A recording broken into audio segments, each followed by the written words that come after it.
Muslim ರಾಷ್ಟ್ರದಲ್ಲಿ ಅಚ್ಚರಿಯ ಹಿಂದೂ ನಗರ. ಕಜಕಿಸ್ತಾನದ ಹಿಮದ ಮಧ್ಯೆ ತಲೆ ಎತ್ತಿದೆ ವೈದಿಕ ಲೋಕ. ಹಿಮದ ನಡುವೆ ಕೇಳಿ ಬರುತ್ತಿದೆ ಹರೇ ಕೃಷ್ಣ ಭಜನೆ.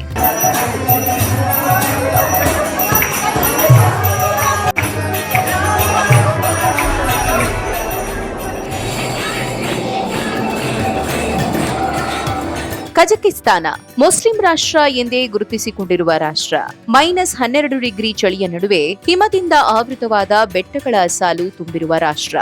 ಇಂತಹ ಕೊರೆಯುವ ಚಳಿಯ ನಡುವೆ ಹರೇ ಕೃಷ್ಣ ಹರೇ ರಾಮ ಮಂತ್ರಘೋಷ ಮೊಳಗುತ್ತಿದೆ ಎಂದರೆ ನೀವು ನಂಬುತ್ತೀರಾ? ಹೌದು, ಇದು ಯಾವುದೋ ಸಿನಿಮಾದ ಕಥೆಯಲ್ಲ. ಕಜಕಿಸ್ತಾನದಲ್ಲಿ ತಲೆ ಎತ್ತಿರುವ ಒಂದು ಅದ್ಭುತ ವೈದಿಕ ನಗರದ ಸತ್ಯಗಾಥೆ.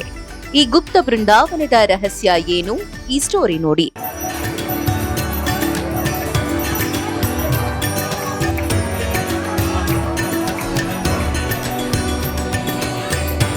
ಟ್ರಾನ್ಸಿಲಿ ಅಲೌಟ್ ಪರ್ವತ ಶ್ರೇಣಿಗಳ ತಪ್ಪಲಿನಲ್ಲಿರುವ ವಿಶಿಷ್ಟ ನಗರ.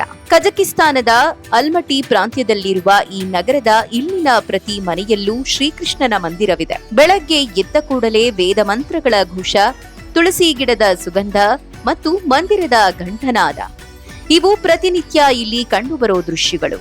ಈ ಎಲ್ಲಾ ಸಂಪ್ರದಾಯಗಳು ಈ ಪ್ರದೇಶವನ್ನು ಭಾರತದ ಬೃಂದಾವನವಾಗಿ ಬದಲಾಯಿಸಿಬಿಟ್ಟಿವೆ.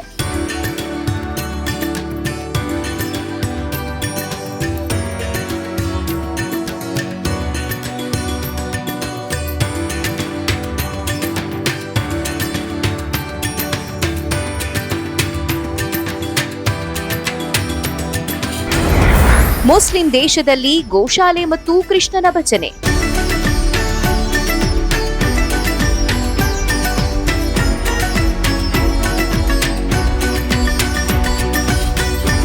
ಈ ನಗರದ ಹೆಸರು ಬೃಂದಾವನ ಧಾಮ ಮತ್ತು ಬೃಂದಾವನ ಪಾರ್ಕ್. ಇಲ್ಲಿನ ಅತ್ಯಂತ ಆಶ್ಚರ್ಯಕರ ಸಂಗತಿ ಎಂದರೆ ಇಲ್ಲಿ ವಾಸಿಸುವ ಬಹುತೇಕರು ಮೂಲತಃ ಕಜಕ್ ಮುಸ್ಲಿಮರು ಅಥವಾ ಕ್ರಿಶ್ಚಿಯನ್ ಹಿನ್ನೆಲೆಯಿಂದ ಬಂದವರು. ಆದರೆ ಇಂದು ಅವರು ಸನಾತನ ಧರ್ಮವನ್ನು ಪೂರ್ಣ ನಿಷ್ಠೆಯಿಂದ ಪಾಲಿಸುತ್ತಿದ್ದಾರೆ. ಮುಸ್ಲಿಂ ರಾಷ್ಟ್ರವೊಂದರಲ್ಲಿ ಗೋವುಗಳನ್ನು ಪೂಜಿಸುವ ಮತ್ತು ಸಂರಕ್ಷಿಸುವ ಗೋಶಾಲೆ ಕೂಡ ಇಲ್ಲಿದೆ ಎಂಬುದು ವಿಶೇಷ. ವಾಸ್ತುಶಾಸ್ತ್ರದ ಪ್ರಕಾರ ನಿರ್ಮಾಣವಾಗಿವೆ ಇಲ್ಲಿನ ಮನೆಗಳು.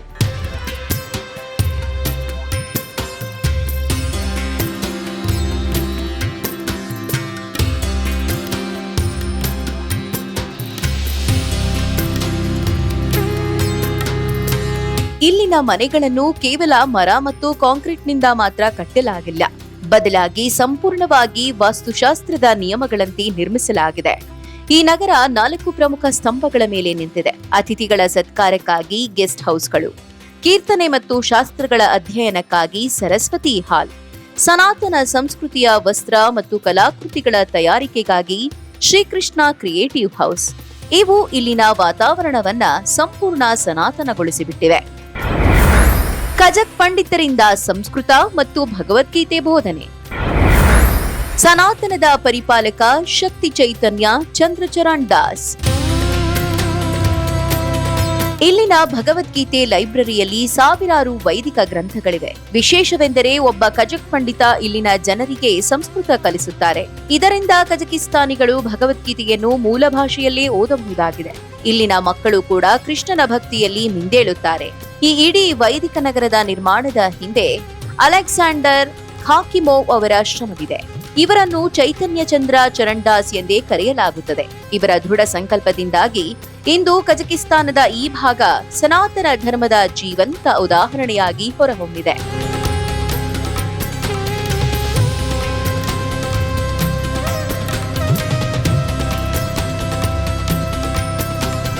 ಹೊರಗಿನಿಂದ ಮುಸ್ಲಿಂ ರಾಷ್ಟ್ರವಾಗಿ ಕಂಡರೂ ಅಂತರಾತ್ಮದಲ್ಲಿ ಭಾರತದ ಹೃದಯ ಬಡಿಯುತ್ತಿರುವ ಈ ಬೃಂದಾವನ ಧಾಮ ಆಧ್ಯಾತ್ಮಿಕತೆಗೆ ಯಾವುದೇ ಗಡಿಯಿಲ್ಲ ಎಂಬುದನ್ನ ಸಾಬೀತುಪಡಿಸಿದೆ.